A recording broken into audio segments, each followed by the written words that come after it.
Hello everyone, welcome to the Crocast. I'm your host George Crozak, and this is all the WWE champions ranked from shortest time with the title to longest. First, the WWE Championship was around since 1963 and has always been the top title in WWE. At number 55 is unfortunately Andre the Giant. It sucks that this legend is so far down on the list, but he beat Hulk Hogan in a screwy finish and then sold the championship to Ted DiBiase.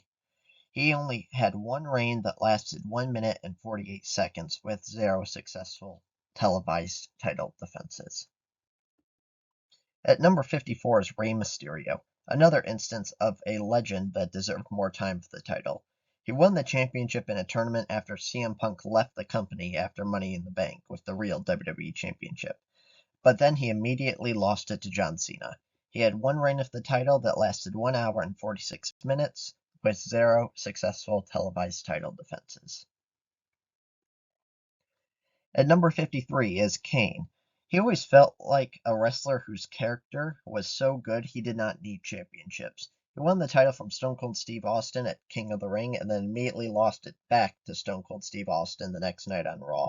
He had one title reign that lasted a total of 1 day and with 0 successful televised title defenses. At number 52 is Vince McMahon. He won it from Triple H and then relinquished the title. He had one reign that lasted 4 days with 0 successful televised title defenses. At 51 is Stan Stasiak. He was the original transitional champion. He had one title reign that lasted a total of 9 days and had 0 successful televised title defenses. At number 50 is Ivan Koloff. He was just a simple foreign heel. He had one title reign that lasted 20 days with 0 successful televised title defenses. At number 49 is Buddy Rogers. He was the first WWE champion, and he had one title reign that lasted 21 days with 0 successful televised title defenses. At number 48 is Rob Van Dam. He had one title reign that lasted a total of 22 days with 2 successful televised title defenses. This one just sucks for Rob Van Dam because I feel like he could have been a really great champion. There's a lot of momentum behind him, and he was very exciting. But unfortunately, he just couldn't stop smoking weed, so that derailed his title reign. At number 47 is the Iron Sheik. Just like Ivan Koloff, he was just a foreign heel. He had one reign that lasted 28 days, and he had 2 successful televised title defenses. At number 46 is Cody Rhodes. This one is hard for me to put on the list because his reign has not ended yet. So far in his reign, as of this recording, he has been WWE Champion for 30 days, and he has had 1 successful televised title defense. At number 45 is Batista. He had 2 reigns that lasted a total of 36 days. He had 0 successful televised title defenses. This makes sense because he was primarily focused on the World Heavyweight Championship and didn't win the WWE Championship till later in his career. At number 44 is Mankind. He had 3 title reigns that lasted a total of 36 days with 2 successful televised title defenses. This is not super surprising because just like Kane before him, Mankind was a character that was above championships. At number 43 is Jeff Hardy. He had one title reign that lasted 41 days with 0 successful televised title defenses. At number 42 is Bray Wyatt. He held the title one time for a total of 48 days and had 0 successful televised title defenses. At number 41 is Sergeant Slaughter. He had one title reign that lasted a total of 64 days with 3 successful televised title defenses. And guess if you've heard this one before, he was just a simple foreign heel for Hulk Hogan to beat. At number 40 is The Big Show. He had 2 title reigns that lasted a total of 77 days. He had 13 successful televised title defenses. At number 39 is Alberto Del Rio. He had a total of 2 reigns that lasted 82 days with 2 successful televised title defenses. Overall, his reign just came at a bad time. It happened during the CM Punk and John Cena rivalry and kind of derailed the summer of Punk. And people just did not want to see him as champion at the time. At number 38 is Dean Ambrose. He had one title reign that lasted 83 days. During that title reign, he had 4 successful televised title defenses. At number 37 is Psycho Sid. He had a total of 2 title reigns that lasted a total of 97 days, and during those reigns, he had 4 successful televised title defenses.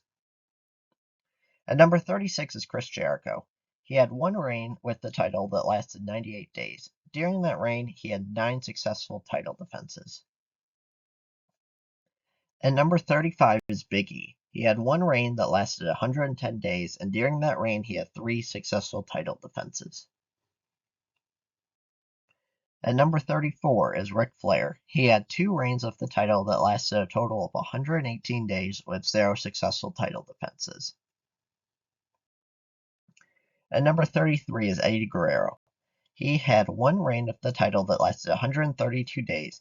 He had 6 successful televised title defenses during that time. At number 32 is Edge. He had 4 reigns of the title that lasted a total of 135 days, and he had 3 successful title defenses during that time. Initially, I was pretty surprised that he had 4 reigns with the title, but it only lasted a total of 135 days. But when you think about it, he did kind of just play hot potato of John Cena during those reigns. At number 31 is The Miz. He had 2 reigns with the title that lasted a total of 167 days and had 6 successful televised title defenses. At number 30 is Jinder Mahal. He had one reign with the title that lasted 169 days with 5 successful televised title defenses. Since he had more days of the WWE Championship, does that mean Jinder Mahal is better wrestler than guys like Edge, Ric Flair, Chris Jericho, and Eddie Guerrero? Yeah, probably. No, I'm just kidding. Unlike a lot of people, I actually don't have an issue with a jobber becoming the WWE champion. I think the WWE can tell a good story about how someone can be a jobber and either through hard work or luck become WWE champion. The problem is that they didn't tell that story of Jinder Mahal. He was just a jobber, and then all of a sudden WWE is like, no, he was never a jobber. He was world champion material all along and has always been a part of the main event. And the worst part about this reign is that all his matches were the same, predictable, and boring. Every Jinder Mahal match was they wrestle for a little bit, Jinder is about to lose, then the Singh brothers interfere, and then Jinder wins. Every single match is the same.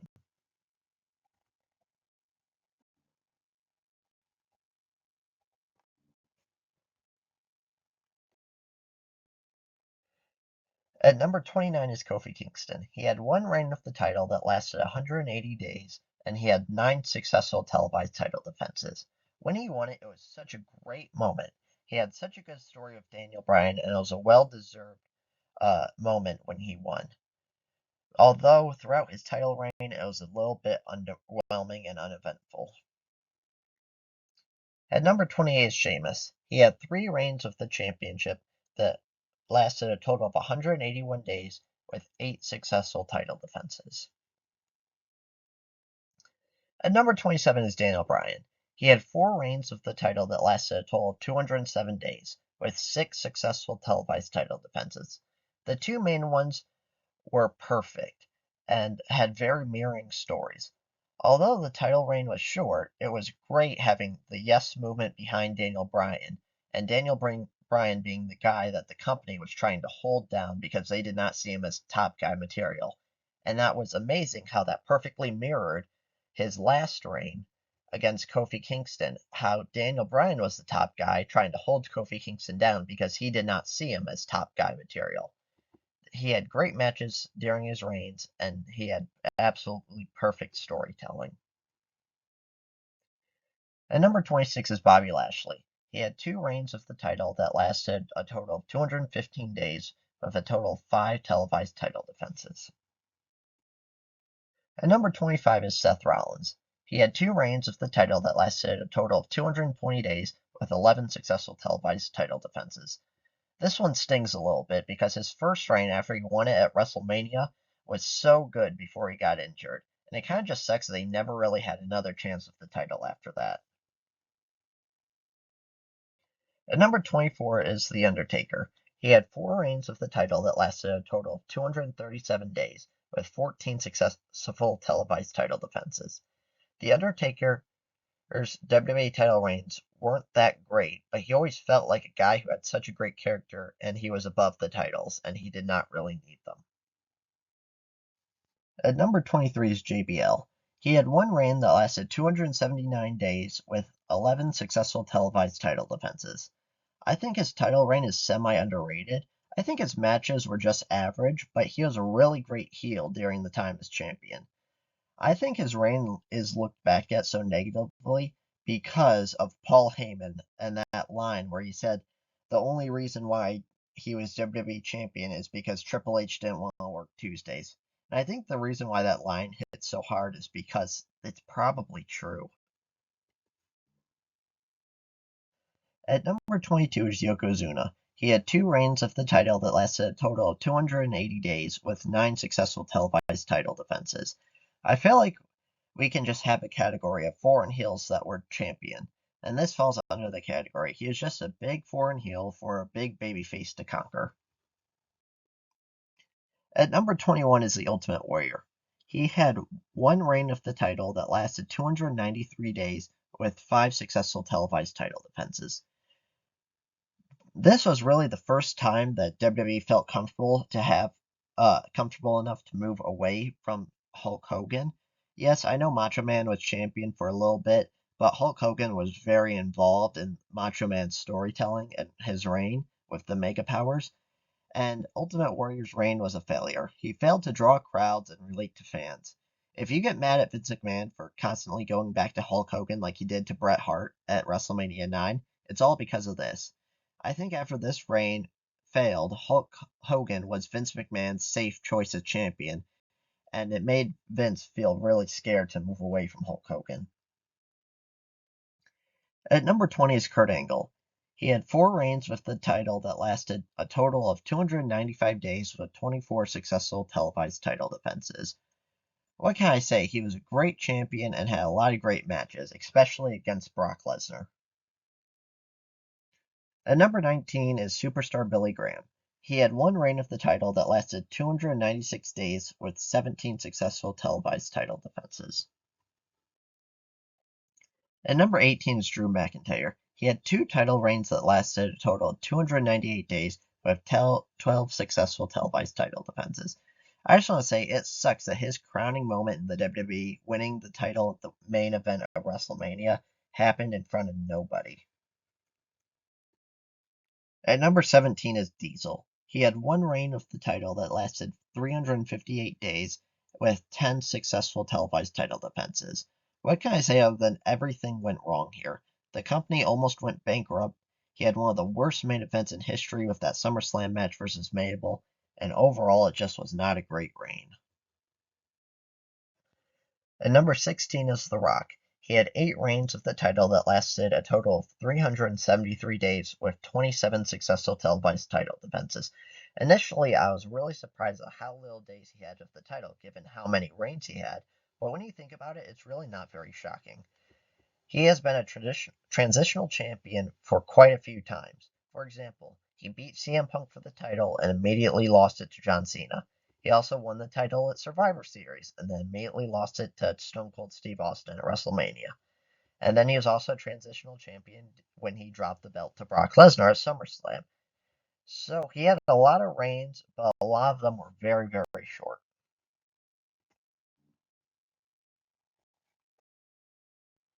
At number 15 is Shawn Michaels. He had a total of 3 reigns with the title that lasted a total of 396 days with 12 successful title defenses. When he was champion, the company was not very successful. It kind of sucks for him because right when he dropped the belt to Steve Austin and got injured and initially retired, that was right before the Attitude Era started and the company really started to get very hot, and he unfortunately missed all that. I do kind of wish he had a reign of the title when he came back in his second run.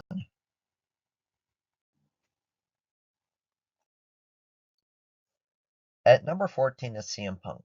He had two reigns of the title that lasted a total of 462 days with 21 successful televised title defenses. He was a really great champion, whether it was face or heel, and people really connected with him. It sucked that they ruined his first reign by bringing him back way too early after he left at Money in the Bank. And then he lost the title to Alberto Del Rio after Kevin Nash attacked him. But his second reign was really, really great, even though WWE didn't treat him as a top guy. At number 13 is AJ Styles. He had two title reigns that lasted a total of 511 days with 19 successful televised title defenses. He was a really great champion.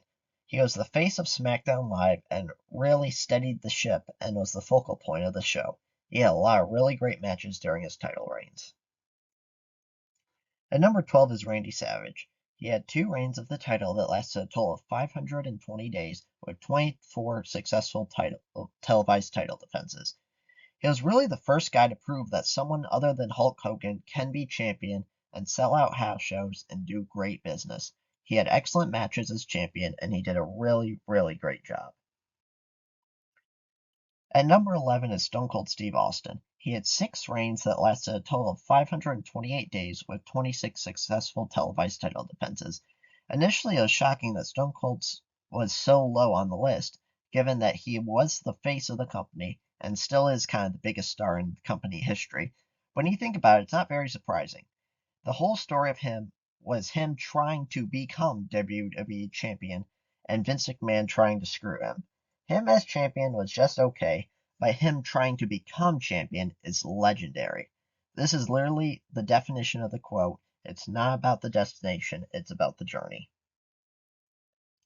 Number 10 is Triple H. He had nine reigns of the title that lasted a total of 605 days with 38 successful televised title defenses. Honestly, a lot of his reigns were just a bit average and weren't very memorable. But I'll never forget how funny it was, the huge pop he got after he eliminated Roman Reigns from the Royal Rumble. At number 9 is Bret Hart. He had five reigns that lasted a total of 654 days with 20 successful televised title defenses. He had quite a few really great reigns. He was a terrific wrestler who could get a great match out of almost anyone. Also, he's responsible for the Montreal Screwjob partly, which led to the biggest boom period in WWE history. At number 8 is Randy Orton. He had 10 title reigns that lasted a total of 674 days, with 20 successful title defenses. He was a really, really great heel to John Cena's face during his time as champion. At number 7 is Brock Lesnar. He had seven title reigns that lasted a total of 828 days with 19 successful televised title defenses. His initial run of the company, he was a great champion. He had great matches with Kurt Angle and Eddie Guerrero. His second run of the company, I think his reigns are just okay. I think initially it was a decent idea having him as a part-time champion. That run where he destroyed John Cena at SummerSlam and then lost it to Seth Rollins at WrestleMania was great. It really felt like Brock was the final boss and he was the ultimate killer in WWE. And you had to somehow beat him to become champion.